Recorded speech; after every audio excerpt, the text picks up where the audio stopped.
We finally have page numbers inside of this notebook.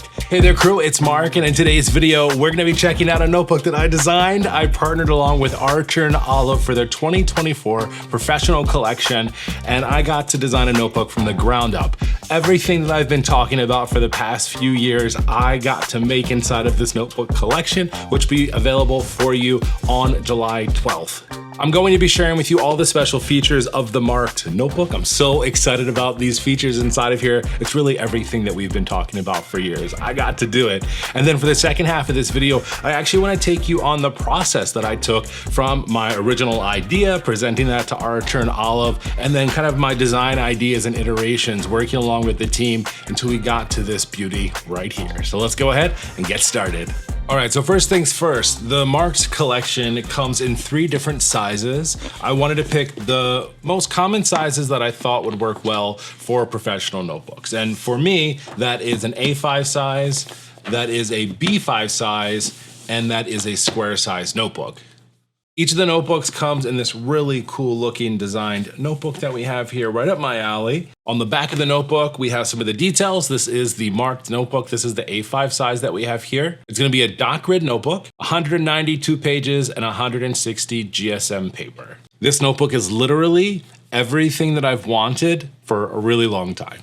Go ahead and pop this open and then you will see the amazing custom design that I have designed on this. We'll take a closer look into the detail and kind of some of the cool secret meanings that I've designed inside of here, but it is a really cool buckram. So a little bit more durable than the linen that we've had in the past. I've talked a lot about that in my videos. And I wanted to find something that was cool in design, but wasn't overly kind of flamboyant or kind of really in your face. Like I've talked about, I want this to be something that people can feel comfortable and confident going into work about. And something that I really wanted to focus in on this notebook is this idea that from far away, you maybe see some small details in here, but up close, something personal to you, you can see all the really cool, intricate details that are inside of here. I went with kind of this ultra geometric shape. I have a design background, so like Bauhaus was definitely a really big influence here. And I just love the way all of this looks. Now on top of here, you may see a handful of designs that kind of pop right out. But some of the more secret ones, I have a pencil that's inside of here.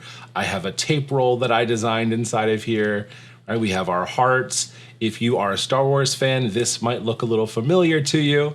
And then we also just have some like diamonds and some other shapes. I thought these just kind of work for everything. They looked really cool together. I also have a communications background. So I have some just kind of these ideas of like radio broadcasting, TV broadcasting inside of here too. And just overall really loved it. We also have a lot of those patterns here on the spine. I specifically really wanted to have the pencil and I wanted to have the tape roll here because you know me, I love some stationery. And then on the back, you're gonna have the same pattern that you have on the front. Like I mentioned, the second half of this video, I'll actually go through a lot of my design thinking and where I started versus where I landed, which is completely different, and I'm so happy about it.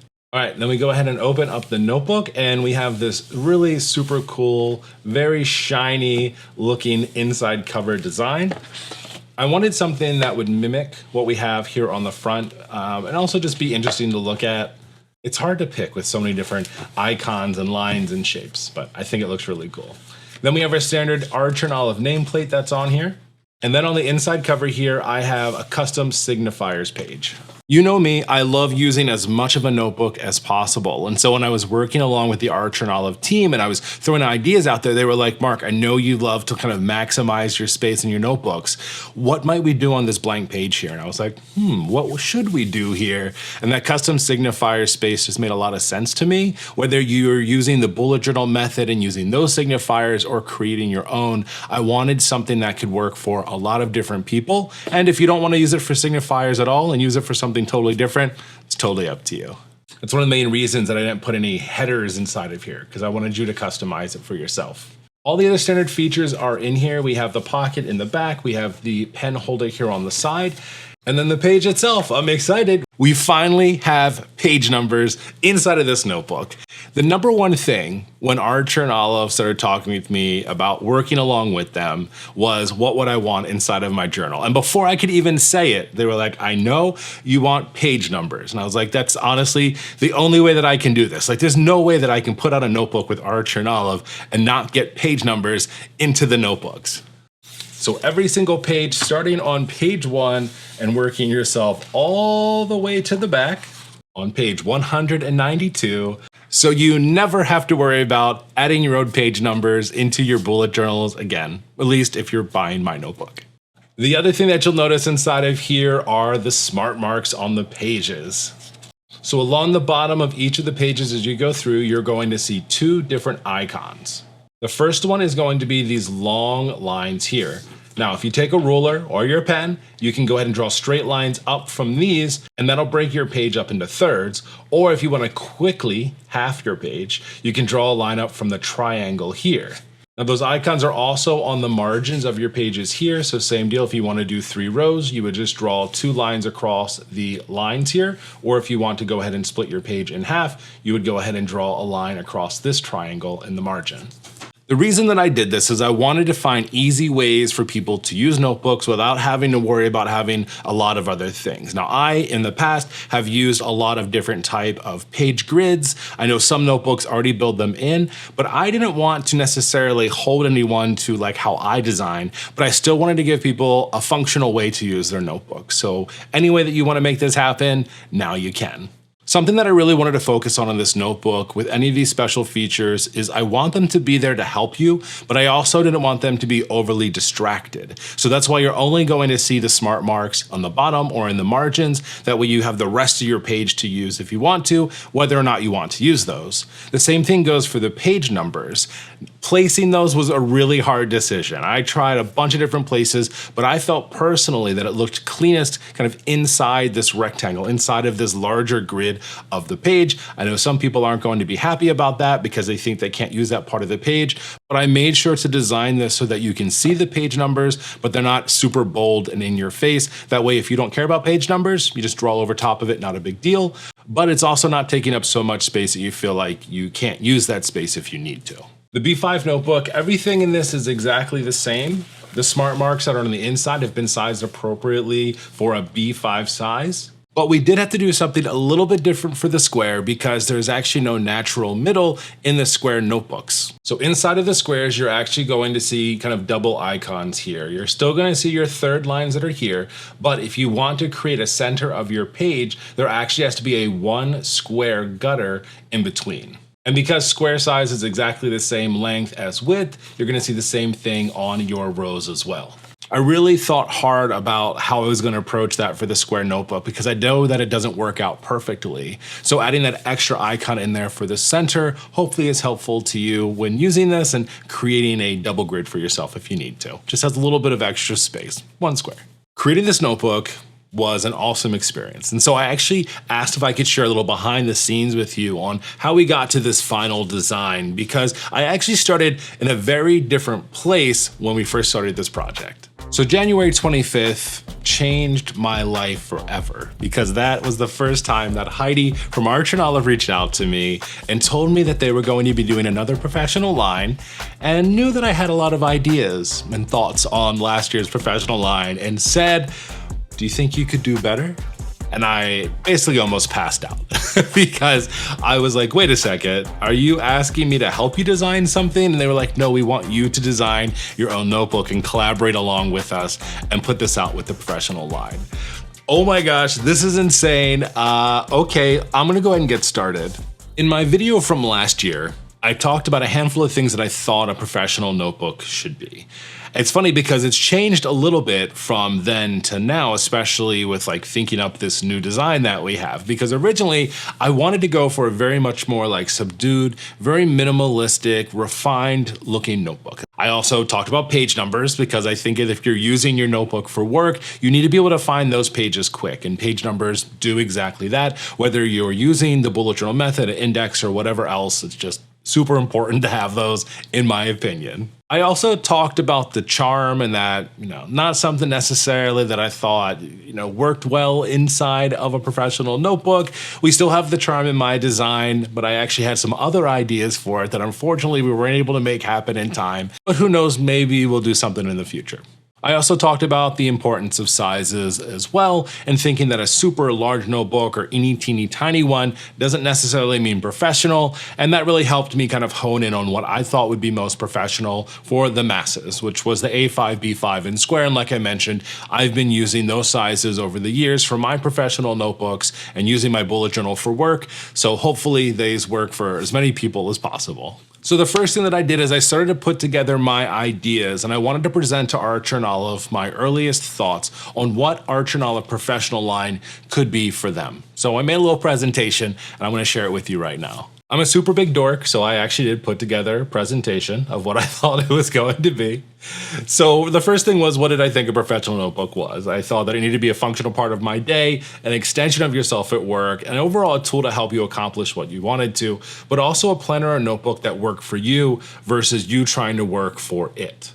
So my earliest concepts, like I said, were somewhat minimalistic. I wanted a notebook with like a refined feel and like a cover. I really loved a lot of the debossing or embossing elements that Archer and Olive has been doing. It absolutely had to have page numbers no matter what. And early on, I thought this was going to have much more of a vintage aesthetic to it. So the features, well, we absolutely 100% had to have page numbers no matter what. This was my make or break it. Like I said earlier, there's no way that I could put out a notebook with Archer and Olive and it not to have page numbers after all of the fuss that I've been making over page numbers for the past few years. I also thought a lot about redesigning this charm. We'll talk about that a little bit later. I wanted a cover that felt really creative but refined, and then also just fully inclusive. I didn't want anything overly feminine. I didn't want anything overly masculine. I just wanted something that I felt a lot of people would enjoy.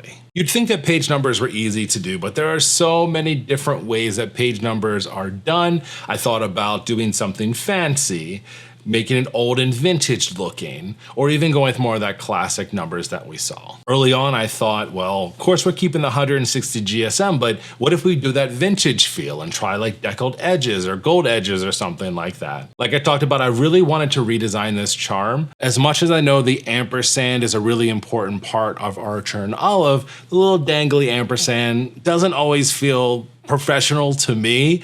And I know some people are like cutting them off and whatnot, but I thought, why not redesign it? So I did come up with a handful of different ideas that I presented to them on how we could still keep the brand, but maybe not have a little dangly charm on there. The cover designs, I picked a lot of stuff in like faux leather because I really thought that is the direction that I wanted to go. And then for the cover designs, I went really hard. I loved what Archer and Olive has done in the past with the embossing and debossing. I really kind of went hard to that old book kind of vintagey feel as well, as you can see. In my mind early on, I just really had it stuck that a professional notebook had to have that vintage feel to it. And I really liked the looks of it. But when it came to that cover design, I had to start playing around a little bit, and I also needed help in pushing me a bit further than kind of like my normal. And that's when really honestly Heidi from the Archer and Olive team really kind of set me on this great path to where we are right now.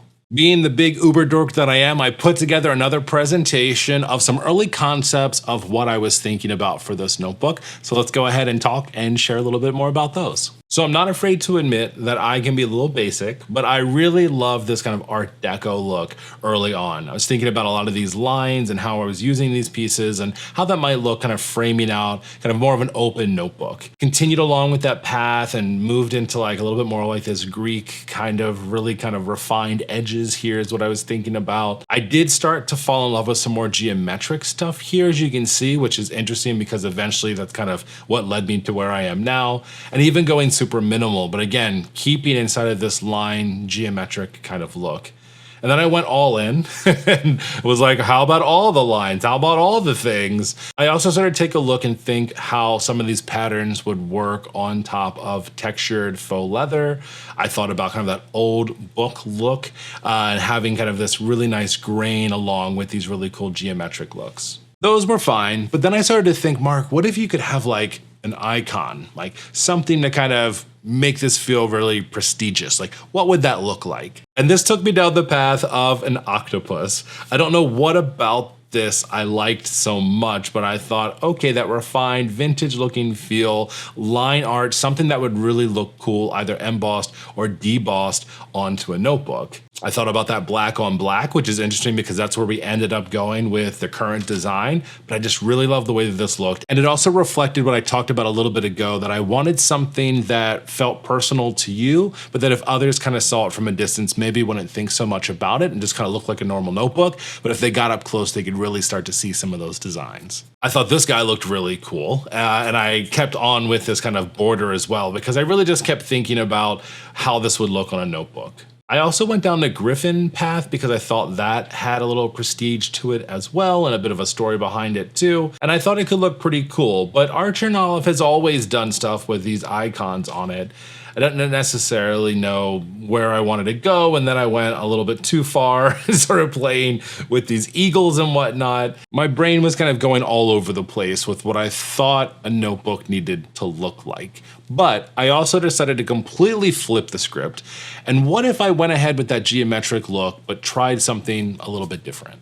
So I started to play with those geometric patterns, similar to what we saw early on in some of these, but doing them more across the page. I really like some of the shapes that these were. And again, everything on here is just squares and triangles in different shapes. But when you start to mix them together, it starts to make other things inside of your page. And then Heidi pushed me a little bit more and was like, Mark, why just do something small? What if we did the whole page? So that's when I started to play a little bit more with more designs and more ideas early on, trying to figure out what might look best. And then I went into the faux leather, thought about doing like a white print on the black because I thought that would look really cool. Bringing in some of that Art Deco look with like the gold on top of there, but really loving kind of the subdued look of this just on a darker cover. So I presented all of those ideas to Archer and Olive and worked along with Heidi, and we just brainstormed more on like what this could be, not what it should be. And that really helped my brain a lot. And she's like, Mark, we can do anything, like anything you want to do. You've seen the cool stuff we've been doing recently. Like, I have some ideas. Let's play around with this a little bit more. And so I went back and I was like, okay, we'll go with these geometric shapes, but what if we try something like real wild? Now this is super behind the scenes. This doesn't go with like anything else that you've seen so far, but still fit inside of that geometric kind of shape. So this is the design that I had also proposed. This didn't make it because I really went kind of far with this because I wanted to kind of put like everything on the page. So we have all of the geometric shapes we talked about before, but then I wanted to do some other really cool stuff. So I wanted to use like gold foil where you see the yellow on here. And then the black here was going to be like a shiny black. And then Heidi told me that we could do like a UV foil, which is kind of like transparent on top. So all of the gray was going to be like this UV transparent looking stuff. Clearly I went too far with it. She was like, no, we're not going like this. This still needs to feel like Archer and Olive at the end of the day. So eventually we landed on going with just the geometric shape, but how we were going to do it was going to be something that we were going to play around with. So all I did is I just created a monster grid, which essentially started out like this, and then slowly added all these different lines and shapes, and then really just playing off of what those shapes were creating on the page. Now I wanted to have a little bit of fun with this cover as well, so I actually hid some different icons inside of the notebook. So now I'm going to show you a handful of the ones that I intentionally put in here, but what's really cool about adding these shapes together is sometimes they kind of create a life of their own. So if you see anything else that maybe I didn't intentionally put in here, make sure to drop a comment below and let me know what you see. So the first thing I knew that I had to have on my cover was some type of stationery. So over here, you're gonna see a pencil and an eraser. That was kind of the very first thing that I wanted to make sure started to happen on here. I also have a tape dispenser here as well, just a very geometric looking one that we have. I also accidentally made a heart and I was like, hey, that's actually pretty cool. So we're gonna keep that in here. So we've got a heart. The shapes actually created a Star Wars inspired visual here. It was not intentional. It actually kind of came out of itself from inverting these circles, but it kind of looks like Mando to me.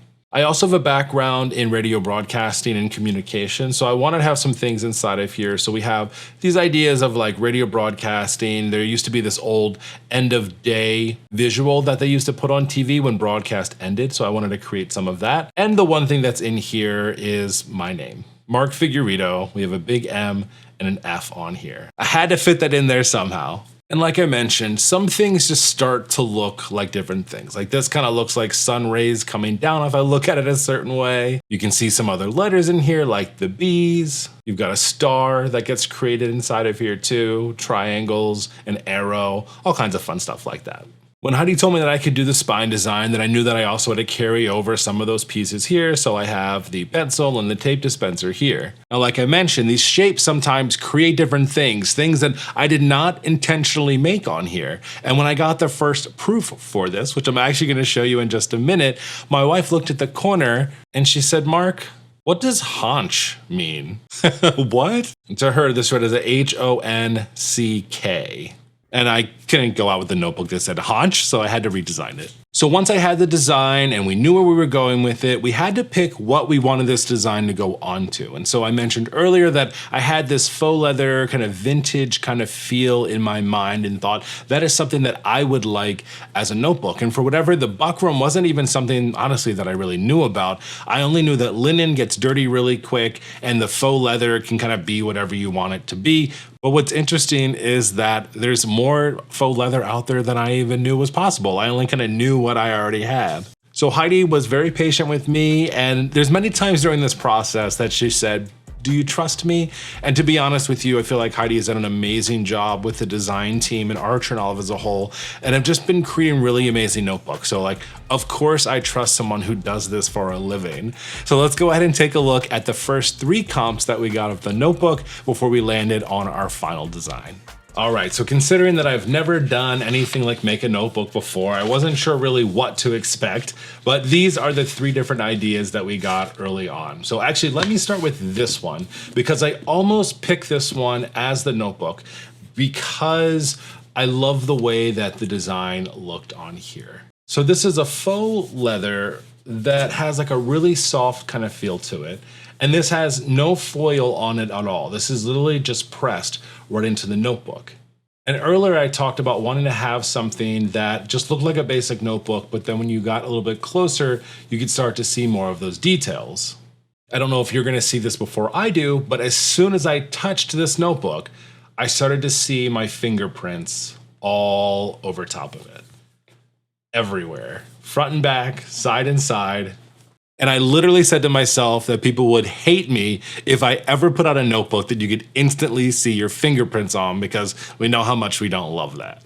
I did for a few minutes think, well, you know what, that's aged leather, it looks like it. But then I just was like, no, Mark, like you have to let this go, because no one is gonna love having smudgy fingerprints all over their notebook. But I still have this notebook as like the first iteration. It has the page numbers and the smart marks on it. Also, this is the first cover. I thought it was a little too minimal for me. That's why I went the double lines instead. But yeah, that's where it landed. And again, I really like this material. I thought it's cool, but we'd have to get it something that didn't get fingerprints on it. But let me know, would you have liked this instead? Then the other option here was actually something that I recommended, because this was the faux leather that I think came with some of the original Archer and Olive Halloween collections. Again, this is simply pressed right into the top of the notebook, so no foil or anything like that. And you can see some of that kind of faux grain inside of this one. I didn't super love this because I felt like the grain looked a little too fake, you know, and I was really going for more of that natural leathery kind of looking feel. But overall, I really do like this design with it just pressed and no foil. Now, when Heidi said, "Trust me," do you trust me? That is where this notebook cover came into play. And as soon as I saw this, I just thought, holy hell, this is it. Like, this is what I was talking about. Like, while it doesn't have that like vintage aesthetic to it, it did give that illusion from far away of just being kind of like a nice print on a notebook. But then when you add a little bit of light to it, it makes it just pop ever so much. And I thought, this looks cool. And then this is also where she introduced me to the buckram, right? And this, like I said, is going to be in between faux leather and linen, right? It's not gonna kind of get dirty real quick like the linen, but it's not faux leather. It's just awesome. And this is where we landed. So I hope that you liked a little bit behind the scenes story on how we got to the marked notebook, partnering along with Archer and Olive. Like I said before, this has been a dream. Like never in my life have I ever thought that I would ever have an opportunity to make a notebook. I have no idea how to make a notebook. Even after this process, I have no idea how to make a notebook, but I do understand the parts and pieces to it. And from the very beginnings of this process, thinking that I wanted this old antique-y looking vibe to where we landed now, which I think is still refined, still nice, still holds on to a lot of those ideas that I had early on, but makes it modern and cool, and hopefully a design that everyone likes. Regardless if you are a working professional and want to have a cool notebook to take to work, or just want a bullet journal or notebook for home, I really wanted to find something that fit everyone's kind of needs, but still at the same time had features to it that made every day just a little bit easier. So having the Signifier page right in the front that you can just add stuff to, or using that for whatever you want. The page numbers, honestly, I know I've said it a billion times, we got page numbers into Archer and Olive notebooks, and I'm so excited for that. And the smart marks, I just love the way that these turned out. This was an idea that's been so helpful in just creating easy lines on your page. You don't have to worry about taking out a ruler if you don't want to. You don't have to worry about creating a grid page for yourself. If you just want to easily break your page up into halves or thirds, you can do that without really having to think about it at all. I really do hope that you like this design and are maybe considering getting this for yourself. Now this goes on sale on July 12th, and you can use my discount code, which is markyourpages10, and you can get an extra additional 10% off with that code. It's a great way to support my channel. It's supporting me and saying, hey, I got your notebook and I really love it, and it means the world to me. And I can't wait to hear more from the general community as you all start to use this notebook and start to use the smart marks and enjoying the page numbers and just really loving the design of where we landed on this. This was an amazingly cool process to be a part of. A big, huge thank you to Archer and Olive, to Heidi, to everyone on that team, their designers, like everyone that makes these things happen. Like you don't understand how far in advance people are even thinking about notebooks. You're like, oh, it's spring, there's spring notebooks here. Like this is stuff that's happening way in advance. We started this in January and it's now July and the notebook is coming out. Like